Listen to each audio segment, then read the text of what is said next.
IPCC কোন উদ্দেশ্যে গঠিত হয়েছে? জলবায়ু পরিবর্তন বিষয়ে বৈজ্ঞানিক মূল্যায়ন ও তথ্য প্রদানের জন্য। আইপিসিসি কোন দুটি সংস্থার উদ্যোগে প্রতিষ্ঠিত হয়েছে? ডব্লিউএমও এবং ইউএনইপি সমন্বয়ে গঠিত হয়েছে।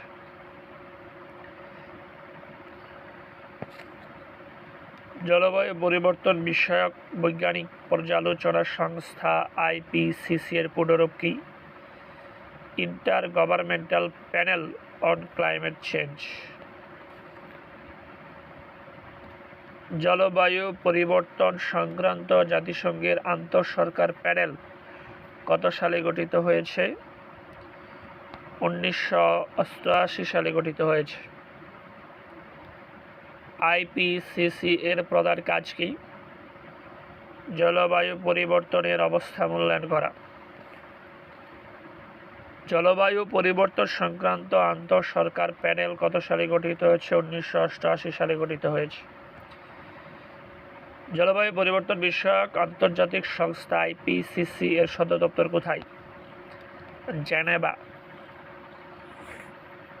জলবায়ু পরিবর্তন বিষয়ক আন্তর্জাতিক সংস্থা আইপিসিসি এর সদর দপ্তর হল জেনেভা।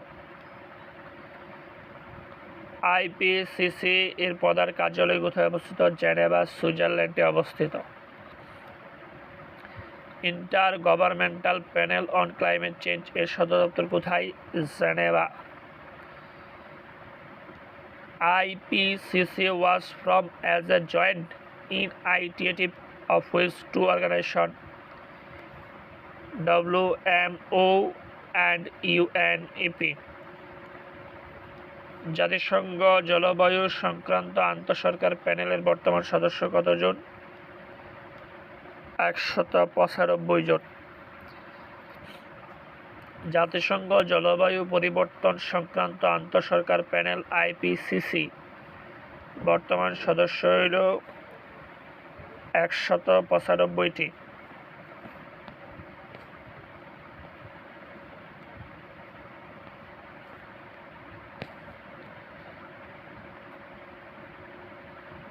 আইপিসিসি এবং যুক্তরাষ্ট্রের সাবেক ভাইস প্রেসিডেন্ট আল গোর যৌথভাবে নোবেল পুরস্কার পেয়েছেন 2007 সালে।